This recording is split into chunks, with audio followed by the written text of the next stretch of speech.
Republican பார்ட்டியோட VP candidate Mike பென்ஸுக்கும் Democratic பார்ட்டியோட விபி கேண்டிடேட் டிம் கெய்னுக்கும் இடையே நடந்த துணை அதிபர் வேட்பாளர்களுக்கான டிபேட்ல யார் ஜெயிச்சாங்க? சென்ட் லூயிஸ்ல நடக்க இருக்கிற இரண்டாவது பிரசிடென்ஷியல் டிபேட்ல ஹிலரி கிளின்டனுக்கும் டொனால்ட் ட்ரம்புக்கும் உள்ள சவால்கள் என்ன?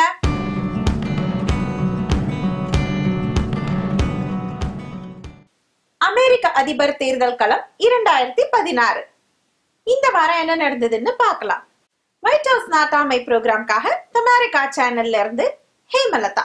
ஹிலரி கிளின்டனுக்கும் டொனால்ட் ட்ரம்புக்கும் இடையே நடந்த ஃபர்ஸ்ட் பிரசிடென்ஷியல் டிபேட்டுக்கு அப்புறமா யாருக்கு ஓட்டு போடலாம் அப்படின்னு முடிவெடுத்துடலாம் இருந்த மக்களுக்கு ஏமாற்றமே மிஞ்சியது. துணை அதிபர் வேட்பாளர்களுக்கான டிபேட்ல ரெண்டு வேட்பாளர்களும் அவங்கவுங்க தலைவர்களை பத்தி பேசுறதுலயே இருந்தாங்களே தவிர இந்த நாட்டு மக்களுக்காக இந்த நாட்டுக்காக என்ன செய்வாங்க அப்படிங்கறத கடைசி வரைக்கும் பேசவே இல்லைன்னு தான் சொல்லணும். ஹிலரி ட்ரம்போட வோட்டர்ஸ டிப்ளோரபிள்ஸ்னு சொன்னது, இமெயில் சர்வர் விவகாரம், கிளின்டன் ஃபவுண்டேஷன் நன்கொடை பிரச்சனைன்னு மைக் பென்ஸ் சர்ச்சையை எழுப்ப அதுக்கு பதிலா டிம் கெய்னோ ட்ரம்ப் ஆதாரபூர்வமற்ற பேச்சுகள் பேசுறது, பெண்களை இழிவா நடத்துறது, டாக்ஸ் ரிட்டர்ன்ஸ் அப்படின்னு பதிலடி கொடுக்க மாடரேட்டர் எலைன் இவங்க ரெண்டு பேரையும் விவாதத்துல திரும்ப கொண்டு வரதுக்கு ரொம்பவே சிரமப்பட்டாங்க. அமெரிக்கால நடக்கிற ஒரு தேர்தலின் பொழுதும் பேசப்படுற ஒரு முக்கியமான சட்டம் கருக்கலைப்பு சட்டம்.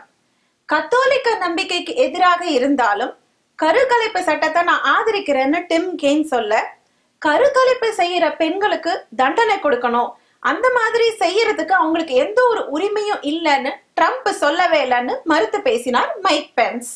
இரண்டு வேட்பாளர்களும் அவங்கவுங்க தலைவர்களை டிஃபெண்ட் பண்ணி பேசினாலும் மைக் பென்ஸ் தான் இந்த டிபேட்ல வெற்றி பெற்றார் அப்படின்னு கருத்து கணிப்புகளும் ஊடகங்களும் தெரிவிக்கின்றன. தன்னை நோக்கி வந்த எல்லா கேள்விகளுக்கும் தலையாட்டிட்டும் சிரிச்சுக்கிட்டும் don't pull words from my mouth அப்படிங்கிற மாதிரி மைக் பென்ஸ் டிபேட்டை ஹேண்டில் பண்ணதுதான் இதுக்கு ஒரு முக்கியமான காரணம். இந்த வாரம் நடக்க இருக்கிற செகண்ட் பிரசிடென்ஷியல் டிபேட்ல ஹிலரி கிளின்டனுக்கும் டொனால்ட் ட்ரம்புக்கும் ஒரு சேலஞ்ச் இருக்கு. இத ஓபன் ஹவுஸ் டைப் டிபேட் அப்படின்னு சொல்றாங்க. presidentialopenquestions.com அப்படிங்கிற வெப்சைட்ல மக்களால ஓட்டு போட்டு தேர்ந்தெடுக்கப்படுற டாப் 30 questions தான் இந்த டிபேட்ல கேட்க போறாங்க. இந்த டாப் 30 questions-உம் இந்த ரெண்டு தலைவர்கள் இந்த நாட்டுக்காக இந்த நாட்டு மக்களுக்காக என்ன பண்ண போறாங்க அப்படிங்கறத பத்தி தான் இருக்கே தவிர அவங்க பர்சனாலிட்டி பத்தியோ பர்சனல் லைஃப பத்தியோ ஒண்ணுமே இல்ல. உங்களுக்கும் ஏதாவது questions கேட்கணும்னா நீங்களும் presidentialopenquestions.com வெப்சைட்ல போய் உங்களோட ஓட்டை பதிவு பண்ணலாம். தேர்தல் ஆரம்ப காலத்துல இருந்தே இல்லீகல் இமிகிரன்ட்ஸ்னால மோசடி நடக்க போகுது அப்படின்னு சொன்ன ட்ரம்ப் இந்த வாரம் ஆளுங்கட்சிக்காரங்க பார்டர் வழியா நிறைய இல்லீகல் இமிகிரன்ட்ஸ ஓட்டு போடுறதுக்காக கூட்டிட்டு வராங்கன்னு கவலை தெரிவிச்சிருக்கிறாரு.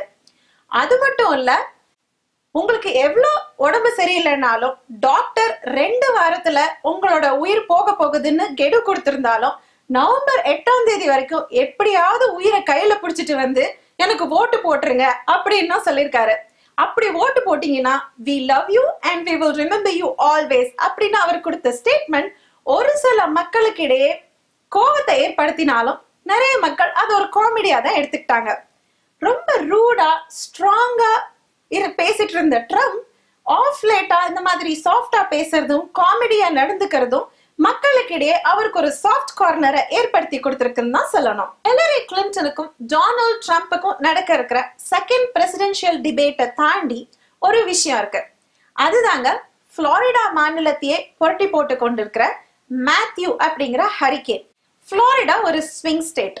இந்த ஹரிகேனால மக்களுக்கு ஏற்படுற பாதிப்பை ஆளுங்கட்சிக்காரங்க எப்படி கையாளுறாங்க அப்படிங்கறத பொறுத்துதான் ஹிலரி கிளின்டனுக்கு இந்த ஸ்டேட்ல வர ஓட்ஸ் எல்லாம் பாதகமா இருக்குமா சாதகமா இருக்குமான்னு சொல்ல முடியும்.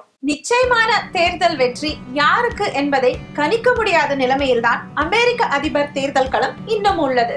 இந்த வார இரண்டாவது பிரசிடென்ஷியல் டிபேட்டிற்கு பிறகு மக்களால் ஒரு முடிவை எடுக்க முடியுமா? பொறுத்திருந்து பார்க்கலாம்.